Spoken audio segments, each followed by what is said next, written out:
One of the most iconic dishes that separates Minnesota's Iron Range from the rest of the state is, of course, the pasty. It's Folk Friday, and today we're going to be talking about this little hand pie that has such a long history. Our story today actually begins all the way back in ancient Egypt, right after the Neolithic Revolution. And that's just a fancy way to say after the invention of agriculture. Egyptians used different flour blends with water to create both sweet and savory pies. We know that they were making pies with honey and also pies with chicken, thanks to some tablets that have survived. The Greeks were in contact with the Egyptians through trade and commerce, and eventually they picked up the habit of making pies as well. They were more into meat pies, so they would have like beef and chicken and fish sometimes in theirs. They would just cook them on open coals, and then this tradition was later picked up by the Romans. Once the Romans know about pies, they spread it all throughout their empire. That's not to say that some places colonized by Rome didn't already have pies, but the places that didn't yet know about them were about to find out.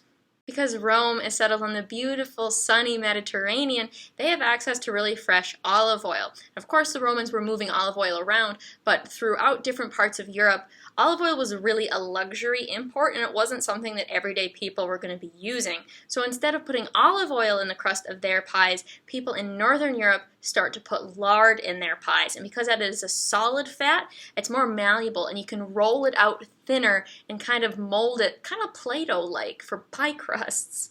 Once the Roman Empire begins to colonize Britannia, things really get cooking. Pies became very popular in the region under Roman rule, and of course in Britannia they also would have been using the lard method and incorporated that as a solid fat into their pie crusts. Of course, the Roman Empire soon begins to crumble. They lose their grasp on their colonies, and of course Britannia being one of them. The Roman rule is slowly kind of removed from the region over the course of several hundred years, and in its wake becomes the Kingdom of England. And pies actually do just fine there without Roman armies to defend them.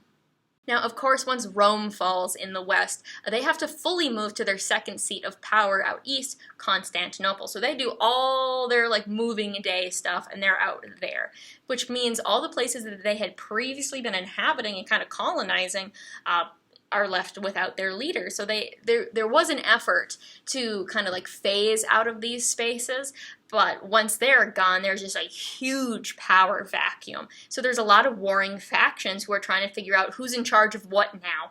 And we enter into what is known as the Dark Ages. And that is a term that I don't really love. I think it has a pretty negative connotation. It's not always entirely true. Short story made needlessly long. I prefer the term early Middle Ages. Once we enter the High Middle Ages and medieval era, England actually enters into a golden era of pie making. There's references to them in the Canterbury Tales, which is a really, really cool place for them to pop up. People of all social classes in England were able to enjoy pies during this era. Peasants, for the most part, would have been having root vegetables cooked into theirs just because meat was something that wasn't really accessible to most peasants on a very regular basis. But the gentry and ruling class had massive pies full of all kinds of different meat, and it was kind of a way to flex during a wedding or a banquet, was to have a really wild pie with all kinds of crazy stuff put into it. So some pies are really massive and showy, and others are smaller, more accessible for working class people. And during the 17th and 18th century, we begin to see Cornish workers carrying around little hand pies.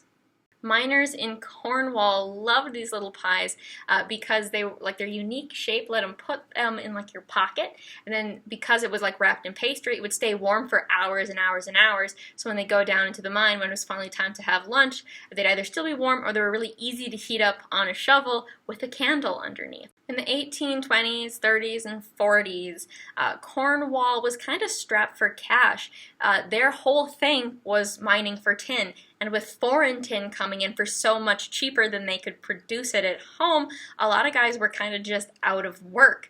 Fortunately for them, though, this is about the same time that iron and copper mines begin to pop up around the Great Lakes. Thousands of these men and their family left England to settle in Michigan, Wisconsin, and Minnesota to work on the mines in this region. Once these people settled in the region, they got right to work mining and making their favorite Cornish pasties right here. But what exactly is a Cornish pasty? So the Cornish pasty is made with minced beef, onion, potatoes, and rutabagas. Also, you can add some salt and pepper in there if you'd like, but better not add anything else. Some people say that it has carrots, but I guess it's pretty decisive. There are a lot of pasty purists who say that that is a no-go, no carrots allowed. Actually, interestingly enough, the pasty has legal protections in Europe, so you are not allowed to market or sell anything as a Cornish pasty unless it was made in Cornwall, England. It reminds me of how it's not real champagne, it's made in the Champagne region of France. Same kind of thing. Today, most of the pasties that are enjoyed in our region are really close to those that were originally brought here by people from Cornwall. There, of course, are people who've done like their own like twists on it. This is America. Everybody's got to do a funky fusion of something. But this is a food item that is really decisive, and people have a lot of really strong opinions about it. And from what I can tell, people care most about those things up on our Iron Range as well as the Upper Peninsula of Michigan. So those are your battleground regions if you want to go fight the good fight for what you think is the perfect pasty. So have you ever had a pasty? I think I've had one once, but I bet it wasn't like a real pasty. I'm pretty sure it didn't have beef in it. Where do you get yours? Do you have like a favorite spot that makes the best pasties in the whole world? Or maybe you have a recipe that you love. I'd love to hear in the comments. Just let me know down there below. Thank you so much for watching. I hope that this was interesting and informative for you. I hope you have a great Friday, a wonderful weekend, and thank you so much for watching. Bye-bye.